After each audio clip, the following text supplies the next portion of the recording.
Vorige week tongersje waard Hilda Buursma in het centje zet bij het teamuitje van de Kliester vanwege het 10-jarig jubileum als vrijwilliger. Hilda is in 2014 begonnen als vrijwilliger op de Kliester. En Hilda die zit hier bij ons in de studio. Goedemiddag Hilda. Nou, goedemiddag Dries. Ja, van harte lokwezenschap bij dit 10-jarig jubileum. Ja, dat weer even een verrassing. Dat weer even een verrassing. Toen kwam je een beetje, heb ik het idee, of net? Ja, ik verliezen hier weer collega's die geen ek jubileum. En toen had ik alles even rekenen van, nou, ik ben ik een hele eind die kant uit.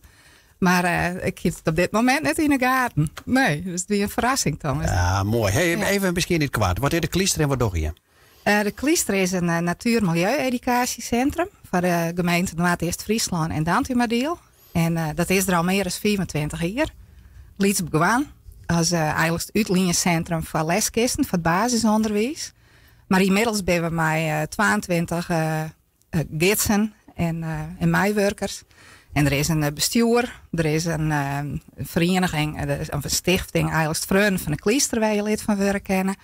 En er is een comité van aanbeveling. Dus het is aardig gegroeid in al die jaren. Ja, en wat doe je daarin? Wat is die rol? Nou, het is eigenlijk begonnen. Mijn huid met in een recreatiebedrijf in Damwoud. En die verhieren een ruimte aan de Kliester, waar dan al die leskisten staan. En daar ben ik in 2001 kwam te werken op het familiebedrijf. En ik zit eigenlijk in het kantoor naast Marjolein Staal, de coördinator van de Kliester. Ja. En we hadden een soort contact. En na een paar jaar zei ze van, is dit net iets voor jou? En ik kwam uit toerisme bij. Altijd voor de VVV in Dokkum werken. En ik denk, nou, dit is wel heel wat anders onderwijs. Maar waarom ik net? Ja. En zij is er eigenlijk aan dat ik toen het eerste project kreeg had. En dat wie helpt mijn bad eentje verzuipt in het riool. Ja, dat die door de waterkringloop. Ja. Skinwater, smaragwater. En daar heb ik een heel soort lessen in, Jon. Ik in andere gemeentes nog. Ja. Dus dat was mijn eerste project. Ja, want die affiniteit leidt dus net bij het onderwijs. Zeker net dus. Want die zit over onderwijskundig wordt die toch of net? Nou ja, affiniteit misschien wel. Maar ik vind een heel soort dingen leuk. Okay. Ik zei altijd, ook maar met mensen werk je, dan heb ik het wel net zien. Oké. Dus zou er wat inroegelen. Ja. Hey, er zijn een heel project, die richten zich op een natuur. Wat zijn dingen die de oude hier zien kan business zeiden van dat was echt een prachtig project en dat had ik vertutten in, dat had effecten, zeg maar zeggen. Ja, dat is het mooiste. Hè? Ja. Als het moment, als het merkt dat het kwaadsje valt bij de band. Ja. Dat doe je het voor.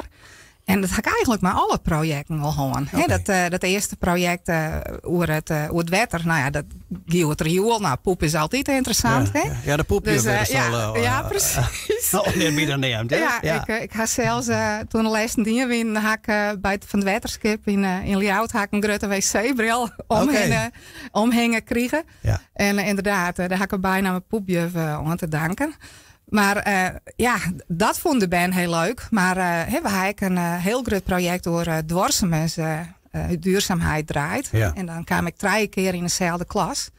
5 keer beter bezig hier dat. En dat vind ik fantastisch om te doen met de band. En dan had ik het idee dat ze het verschil even maken op dat moment. Ja. Dat je ze wat bijbrengen kennen, zeg maar. Want hoe maakt je hem de keuze omgekeerd de onderwerpen die je hem door of de projecten die je hem starten?